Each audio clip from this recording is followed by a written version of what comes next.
Good morning and welcome back to the Evil Dungeon Master Universe podcast. I am the Evil Dungeon Master Vince, and this is my podcast. And today we're going to be talking a little bit about how things are going and what we're doing. And I have an email here I want to answer because I thought it'd be interesting because it's a different topic from everything else I've been talking about. So TheEvilDM.com is my website where you can go and get everything that's about me and my projects. You can also sign up your email, which will remain private, but it'll alert you when a post for the website goes up.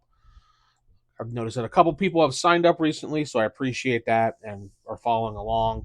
The numbers on Spotify are going up slowly, which is really cool because audio podcasts seem to be dead, and I say in quotes for most people, or it's hard to get a solo podcast up and running when you're just talking about little topics here and there because people like to hear two-person discussions and not a single person discussion podcast like I've been told. So those naysayers can go bleh.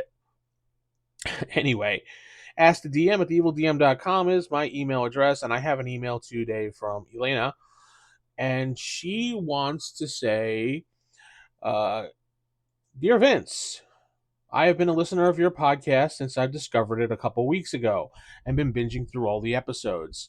So far, the advice has been pretty spot on and great, and I do side with your opinions. Okay, side with my opinions. I like that. Like anyone that could side with my opinions. I do have a question about Shadowrun. You don't talk about it that often, so I wanted to bring it up and see your opinion on Shadowrun. I've been playing a lot of Shadowrun 2nd Edition and 3rd Edition. I have not really looked into first, though it's pretty similar as I've heard. But I would like to know your thoughts on designing or running missions that take full advantage of the characters. What are some tips for creating scenarios that will work with a well balanced group? Please let me know what your thoughts on it and how you design your adventures for Shadowrun. Appreciate your podcast and enjoying every episode. Best regards, Elena. Okay. So Shadowrun today. Cool. I love Shadowrun. Shadowrun's a game that I don't think a lot of people get into too much, and I don't hear a lot about Shadowrun. When I look on YouTube or I look on wherever, BitChute, Rumble, Venmo, what is it, Vidmo, whatever the heck the other place is called that people don't want to use, I don't see a lot of stuff about Shadowrun. Like most of my feed will be Dungeons and Dragons. It'll be some oddball game here or there, or some brand new OSR game, or brand new this or that, or Dungeons and Dragons 5th Edition, or Wizards of the Coast did this or that this week. I don't really see much about Shadowrun. It could be because Shadowrun 6th Edition was a very big disappointment to a lot of people, and while it has its core audience that really does like it, and that's cool because, your edition, your game, your table, you play what you like. I'm not going to put down 6th Edition at all. I didn't like it. I know me personally, our group looked at it and we were just like, nah. My group played 5th Edition for a while, and me as a player prefer 2nd and maybe 4th Anniversary Edition. Never really played 1st, though I heard 1st is quite a bit like 2nd, though with a lot more to it. And 3rd is supposedly a good jumping on point for a lot of people, though 4th is, I think 4th Anniversary is probably better. I don't know. Really depends on your flavor, and that's just my opinion. But missions can be difficult sometimes because you have to be into a different mindset because you have the fantasy aspect of D&D and you have like the sci-fi aspect of Shadowrun mashed together, or the sci-fi aspect of a modern day game with all these fantasy races and magic in it, but it's modern-ish.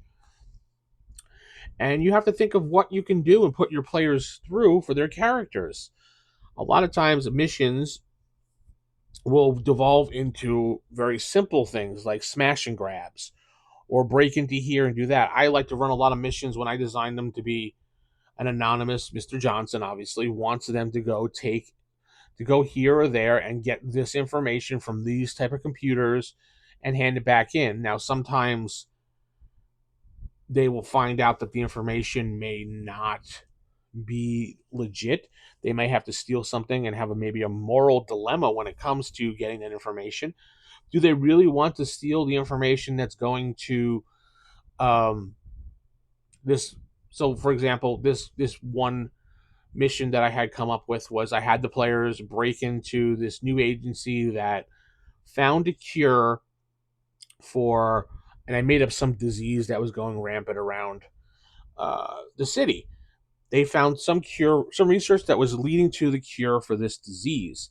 Now, this Mr. Johnson wanted this information stolen and wiped out of the computer system so he can have it. Why he wanted it, they did not know. But once they figured out what they were stealing and what its purpose was, they now had a dilemma. Do they want to complete this job as asked by Mr. Johnson, or do they want to not do it and let the company get the cure out there? Or do they think the company is greedy itself and going to charge an arm and a leg for this and maybe distribute this cure research on the free net so that everybody has access to it and everybody can see how it's done? It's kind of one of those things that you need to decide as your group how you want to handle this. And I thought it was a very interesting mission adventure for those 2 to 3. I think it wound up being like 4 to 5.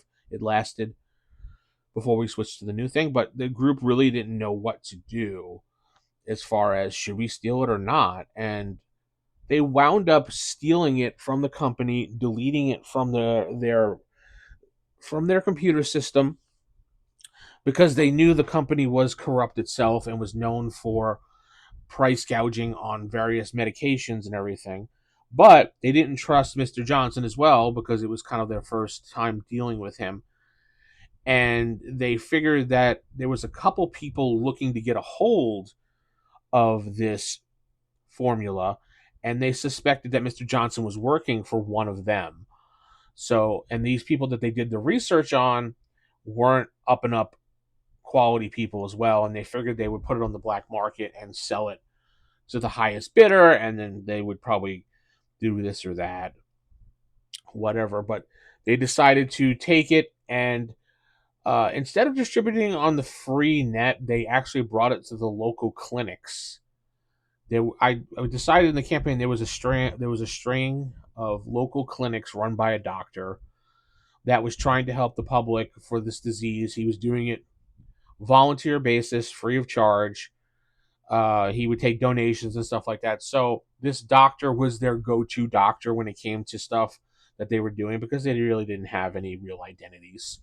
And they went to him for stuff, and they would, every time they did a mission, they would donate credits to him or credit sticks to him so he could continue with his business. He wanted becoming a one of those NPCs that the players go to for help and stuff like that. But they gave him the formula which he used to create an antidote for with his resources that little resources that he had to help the public try to get over this kind of sickness disease that was going on.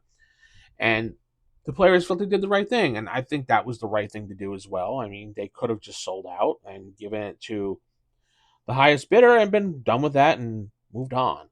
But I wanted that dilemma, and I think they appreciated that because it was something different and it wasn't the same old, same old. So I don't know. I really thought it was an interesting campaign for the 6 to 7 episodes that we did that for episode sessions because we weren't recording then. This was years and years ago. But I think it was a good idea. They overall appreciated it and they got their experience for what they needed and fixed their characters, whatever. And then I kind of, looked at them and thought this is really cool that they did that. Because most players in games are just like, who cares? Just give me the money, or something, silly like that. It's good to see that some people do have a moral conscience when it's coming to play your games, because a lot of people just throw that out the window and they're just like, I'm just going to play something that's completely opposite of my life because I need to have something completely different. I need that, that murder hobo mentality. But I had a good group back then, and they were good players.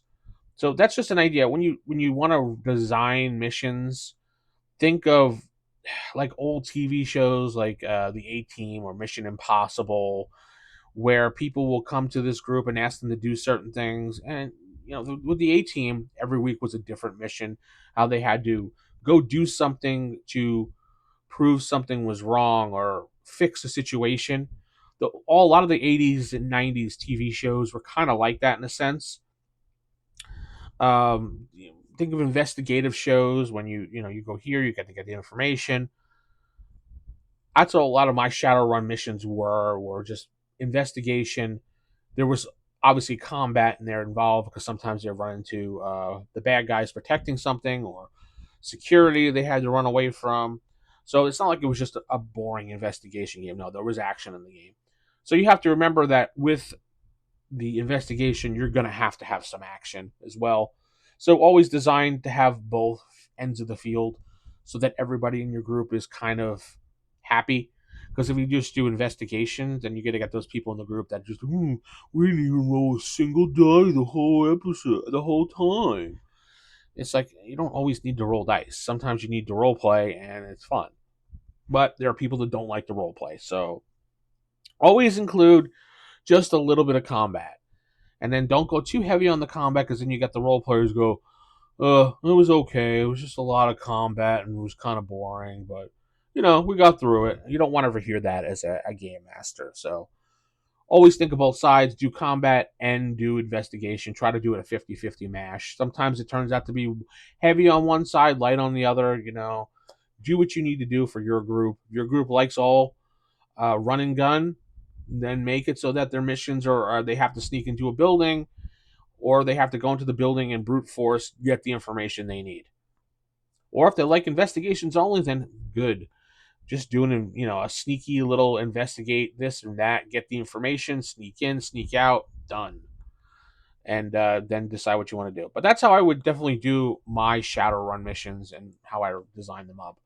Hopefully that give you some idea, Lena, and an idea how to run the games. I'm no expert. I've just run multiple games here and there, so that's my only experience. I prefer probably second edition, and again, fourth anniversary is my go-to. So pick your edition, pick what you want to do, and enjoy. As long as you're having fun, your group is having fun, there's no wrong way to really play. All right, with that said, I'm going to head out. Don't forget you can email me. Go to theevildm.com and you can email me through there. Remember, this is no clickbait, no drama, all gaming here on this channel. Good night and God bless.